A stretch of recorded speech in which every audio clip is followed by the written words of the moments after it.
You know what's worse than a hex? I think a curse. Because we've got another cruise ship impacted by the curse of the poop cruise documentary. And we got protesters with signs saying they don't want cruise ships, causing some disruption. And then the worst of the worst, worse than a hex, worse than a curse, are dishonest cruise passengers.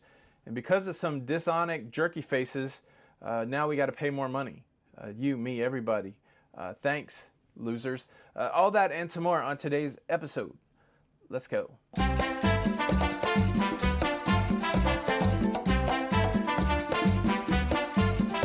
Hey, what's up, everybody? Welcome to La Lido Loca.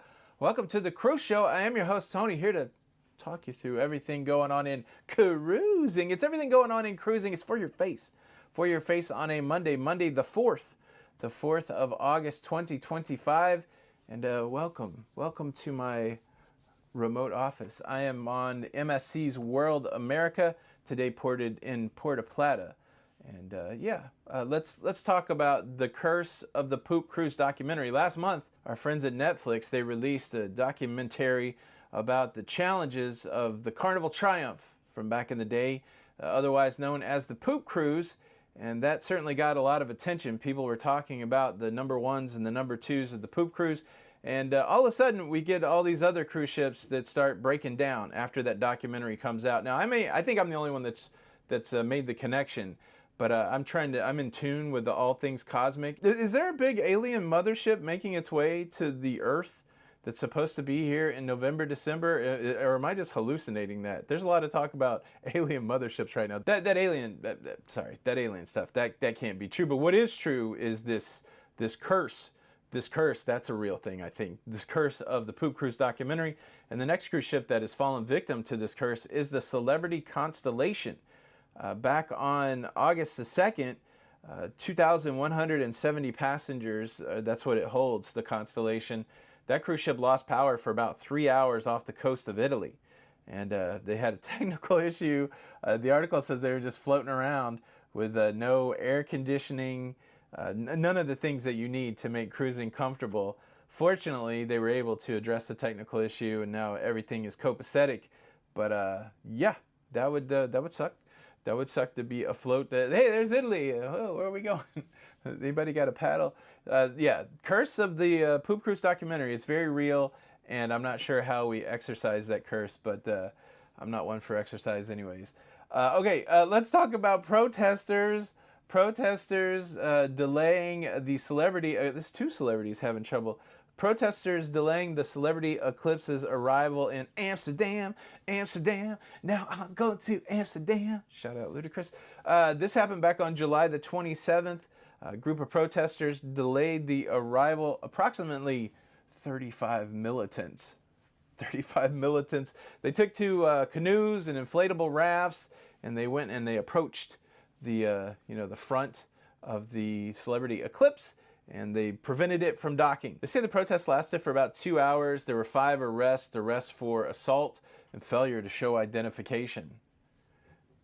That's a whole nother lane. You ever see these people that won't show ID on social media? Protesters out there mad saying, the cruise ships are a challenge to the environment, that they don't have good labor policies for their workers, and plus maybe they just didn't have anything else to do that day. I don't know. I do believe in people standing up for what they believe in. Some of these people were arrested, so not only did they talk the talk, but they walked the walk. So it's part and parcel for cruising right now. Some places don't want cruise ships, and even if it's as few as 35 people willing to speak out against it, cruising can be disrupted. I do got to quickly call out a show I saw a couple nights ago. I love cruise ship entertainment. If you know my cruising profile, entertainment is probably number one. They have the show on board in the Panorama Lounge called Queen Symphonic.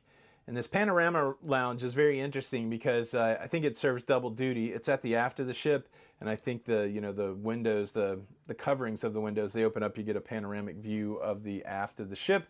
But at night, or anytime they want, they drop down these coverings, and then they become a screen. And for the Queen Symphonic, at some point in the production of the show, they had a symphony come in and do a first-person video recording of them playing the scores of these songs. And so projected on this back wall of the Panorama Lounge is a panoramic view of a symphony playing Queen songs. Now they pair that with a full-on rock band with a crazy great lead guitarist, loud drummer, and then singers and dancers. And they put on this show which pays homage in the most beautiful way to Queen. And there's so many things that happened in that show, I can't even describe all of them. But one of my favorite moments is, it was either during the guitar solo in Bohemian Rhapsody or in We Will Rock You, but they strapped the guitar player to a harness and he does his solo in the air. It was fantastic. It may be one of the best shows I've ever seen at sea. I'm very excited about the entertainment I'm seeing here on MSC World America. But yeah, if you ever get a chance to get on this ship and see Queen Symphonic, check that out. There's like 3 more shows in that Panorama Lounge. I'm going to try to catch all of those. One of them's a Whitney Houston show. Now let's talk about a couple stories where cruise passengers are going to have to pay more money. They're going to have to pay more money in one of these stories because of the government. And then in the other story, they're going to have to pay more money because of dishonest, jerky, jerk-face, horrible cruise passengers. The first one, we have some Royal Caribbean cruise passengers being notified that they're going to have to pay extra money on their cruise that they've already paid for. So they've already paid for a cruise, and now they're being informed that after they paid for the cruise, they're going to have to pay extra money. And this is all because of the government of Greece. The Grecian Formula number 9. The Greek government has passed rules about tourism, saying that there's a new tourism tax for people coming to popular tourist destinations, Santorini, Mykonos. And they announced it last September. They announced this thing last September. However, some Royal Caribbean passengers had already booked their cruise and paid for their cruise before these new taxes were announced, and Royal was left with the dilemma. Okay, starting in September, we can bake these new port fees into it, and that's what we'll charge passengers, but we already sold some of these cruises to people that aren't paying that. How are we going to get that money? Well, they decided the way they're going to get that money is by putting a line item on those cruisers' shipboard account for visitors going to Mykonos and Santorini. They're going to have to pay about $23 extra. They're going to get billed $23 extra. And then any of the remaining islands, it's going to be about a $6 charge, $5.79 charge. Now, the collection of the new tax went into effect on August the 1st, 2025, and that tax will be collected at that rate until September the 30th of 2025, and then it goes down. It goes down to $13.89 to go to Mykonos and Santorini, and then it goes to about $4 to go to any of the other islands. But yeah, so some Royal Caribbean passengers are kind of upset about this because they're like, hey, we already paid our cruise. There's another option there. If you don't want to get off at these Greek islands, you can have the port fee refunded. So the extra tax, I'm assuming the port fee for the cruise ship paid to actually go there, you're not going to get that back if the ship docks there, but this extra tourism tax, you can get that back if you don't disembark the cruise ship, but then you got to go through the rigmarole of getting it taken off. So I don't know, it's an interesting question. It's probably millions of dollars. Do you think Royal should have eaten the cost of this tax for the people that had already paid, or do you think the only thing they can do as a business is try to get that money? Interesting play. Now let's talk about another change that Royal Caribbean is making, and it's in direct response to dishonest cruisers, if we're being honest. In the past, on most cruise lines, when you buy a drink package, and I don't think it always used to be this way. I don't know when this change happened, but I think the original change happened because of dishonest people. You know, the core concept is that if you buy a drink package on a cruise ship, you're not supposed to share those drinks with anybody. That's kind of the way it's written, and that's what cruise lines expect, that when you buy a drink package for yourself, you're not going to be getting drinks and then handing them out to people. And I had a video a while back early on asking whether that's stealing. Like if the expectation of the cruise line is that only you use your drink package and you take your drink and you give it to somebody else, have you stolen that drink from the cruise line? That was an interesting conversation. But I think in response to people freely sharing their beverages on their drink package, the cruise lines came up with a policy that said if there are 2 adults staying in a cabin, or no matter what number of adults are staying in a cabin, if one person buys the drink package, then all adults have to buy the drink package. That way we're not going to have one person in a cabin of 2 adults buying a drink package and then sharing it freely. Now that policy kind of brings up a challenge, because what if you're married to somebody that has a problem with alcohol, that is an alcoholic, or somebody that medically can't drink, or somebody for some reason they don't drink alcohol and there's no reason for them to buy the drink package.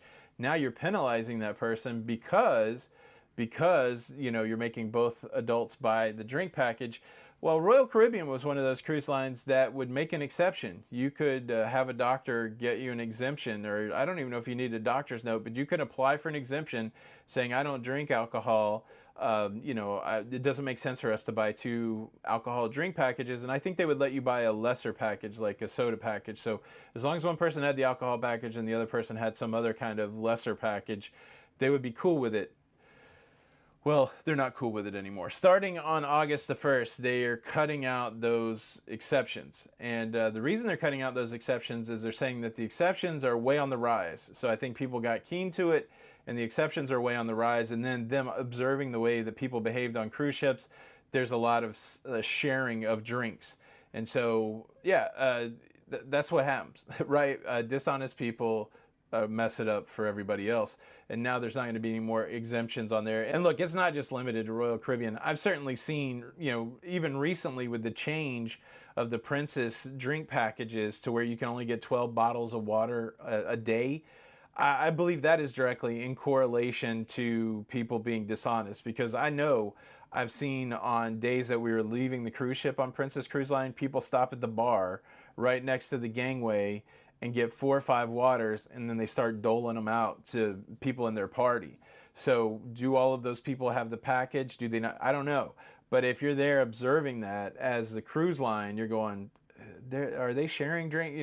Cruise lines definitely know when you're sharing drinks. They pay attention to it, and sometimes they do stuff about it. Sometimes they don't.